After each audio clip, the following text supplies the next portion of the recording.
talking about overview of a network component. So it's an important section, guys. So let's see what all topics we learn here. So there are certain components that we should be learning and should be familiarizing ourselves with respect to networking. So terms like client, terms like hub, switch, router, remote network, file server, media, WAN link. So those are important terms that we must remember and always do um, work on our day-to-day life and live with these terms in a networking environment. So the components to be considered for now will be your client, server, hub, switch, routers, media, and wide area network, that is the WAN link. So as shown in the diagram, you can observe that the PCs are called as the clients, which is connected to either a switch or a hub.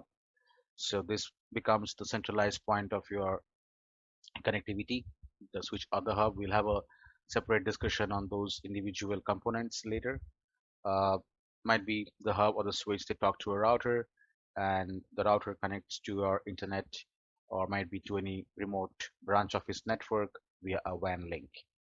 Not only the clients, but even any other end components like file servers, your um, any sort of wireless controllers, right? Printers, any sort of end devices that you can think about it, right? So those all devices, they normally attach themselves to the hub or a switch, considering them as a centralized connectivity appliances. Exactly. And as you can see this diagram here, I have seen over years. I would suggest you are just the beginner, right, on the beginner level. And I've seen people getting overwhelmed with this kind of diagram. But don't worry. I mean, going through this chapter, by the end of this chapter, you should be able to identify each and every component, because we are going to break this diagram into individual sections, and we are going to look into each and every device, and you should be familiar with all the devices in this diagram. Yeah, and also we'll talk about the functionality of each and every device. For example, how does a hub behaves? What are the characteristics of a hub, and why it is, uh, uh, a disadvantage considered nowadays for today's network, and how come switch evolved after the hub, and why does switch is considered as the pioneer device right now. So Exactly. example are such kind of things. So we'll talk about individual components in the future lecture. So the idea is to take this slow and step by step, and you will gradually come to know all the components here. So let's move Absolutely. on. Yeah. Absolutely. So going forward with overview of network components, so there are the following list which will describe the network component as seen in the previous diagram. So what is client? So the term client defines the device, basically an end user, which will use to access a network. The device might be a workstation, laptop, smartphone with wireless capabilities, or a variety of end user terminal devices. So this device might be any sort of end device that you can think of. Server, so server, as the name suggests, they will serve up resources to a network, and there are several types of servers that you'll be encountering on your networking days. So for example, a file server, right, a DNS server, a DHCP server, etc., an authentication server, etc. So these resources might include email access as given by an email server, web pages as offered by a web server, or files available on a file server. So what is a hub? So a hub is an older technology that will interconnect your varieties of network components, such as clients and servers. Hubs vary in their number of available ports. However, for scalability, you can interconnect hubs up to a particular limit. But the point is, if you chain too many hubs together, network error can result. So that is the condition. I mean, in today's world, you don't actually work with hubs often because they are your physical layer devices of your OSI model. With respect to OSI model, we'll see it later down the course. Um, Hubs are basically called as a dumb device or called as an unintelligent device, because they will not have any information about the client addresses or the device addresses which gets connected to it. And hubs are pretty much, they will just take the client data and they will try to replicate out all its ports without remembering any sort of client information like client IP address or client MAC address, anything of that such. So that is the reason hub is called as an older or it's a legacy device. And in today's world, you will not see in enterprises they use hubs. Rather, they would be using another device called as a switch. So a switch, which is like a hub, a switch will interconnect network components, and switches are available with variety of port densities. If I compare to hub, yeah, the switch will offer you a better port density, large number of ports depending on the model number and the vendor from which you purchase. However, so unlike a hub, a switch does not simply take in traffic on one port and blast that traffic out all other ports. So switch has got an intelligent way of forwarding a traffic. We'll discuss that in the upcoming section, how a switch really functions and how the traffic gets communicated from one point to other point via a switch interfaces. We'll talk about uh, why switch does this in an intelligent fashion and how it does this. We'll talk about the different addresses and the addressing table structure that Switch maintains. One of the important being your MAC address table. So rather a switch learns which devices lives on which ports. It does this by inspecting traffic that comes into the port, so inbound, and recording the source address. So generally what happens is when you have a switch, you connect a device to a switch port.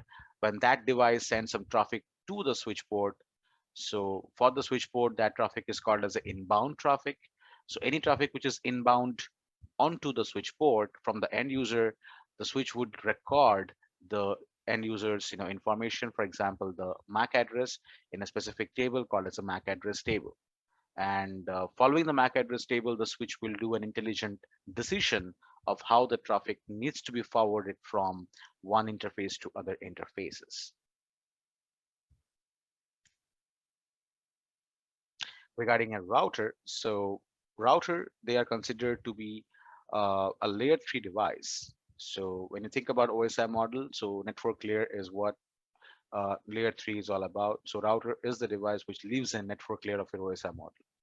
So which means that it makes its forwarding decision based on logical network address, and most modern networks uses internet protocol, that is IP addressing. So routers sitting on the network layer, it's called as a L3 device generically, and it will do forward the traffic based on IP address as the decision making point. So routers, they will maintain a table called as a routing table, and by following the IP addresses, the network addresses that is there in the routing table, the router will make a forwarding decision. So therefore, you see that most routers know what logical IP networks leave off which router interfaces.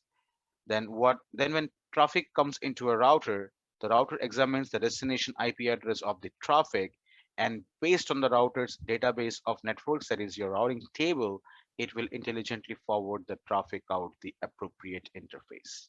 So on a nutshell point of view, if I want to explain you this, it is like when any IP-based traffic enters the router as an inbound, uh, the router will check its destination IP address and send the traffic from the right outbound interface or right egress interface. So this is just overview of this particular components. We will have a deeper look on those individual components and their functionality later, along with some labs as well.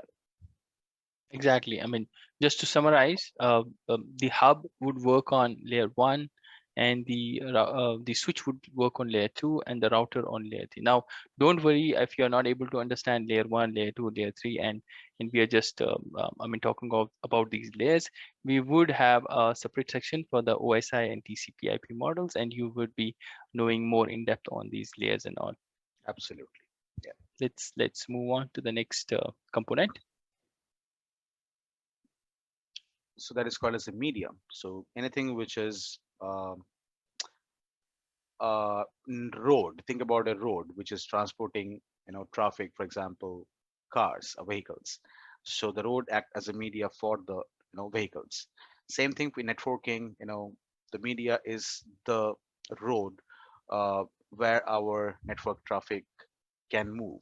For example, I'm sending voice, video, data. So all those network traffic can move over a media. And the media can be of two types. It could be a wired media, it could be a wireless media. So the previously mentioned devices need to be interconnected via some sort of media. This media could be copper cabling, it could be a fiber optic cable. Media might not even be a cable, as is the case with the wireless network, where radio waves travel through the media of air. So for now, let's realize that media varies in its cost, bandwidth capacity, and distance limitation. For example, although fiber optic cabling is more expensive than unshielded twisted pair cabling, but it can typically carry traffic over long distances and has a greater bandwidth capacity. That is the capacity to carry a higher data rate. So medium, as on a nutshell, if you try to understand, there are two types. One could be a wired media, one could be a wireless media. So in wired media, we can either use copper as a media type or a fiber optic as a media type.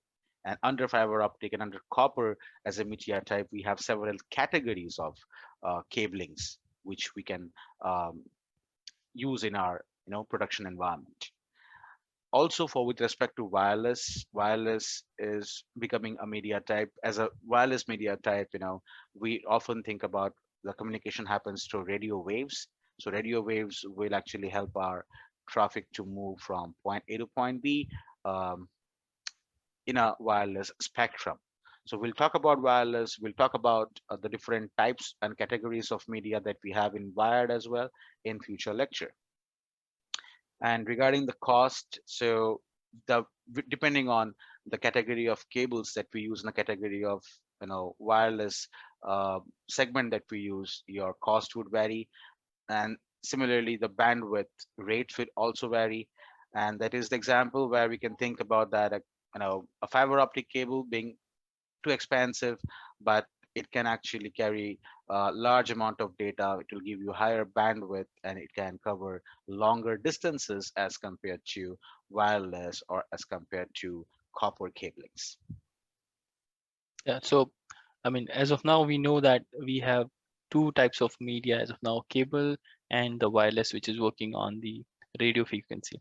Now, in future, there may be other media types as well, because as of now, there are some research going on a technology called Li-Fi, wherein you use light to transfer the data across, right? So Absolutely. that is something you should look forward to. Yeah, it Yeah. is like Li-Fi.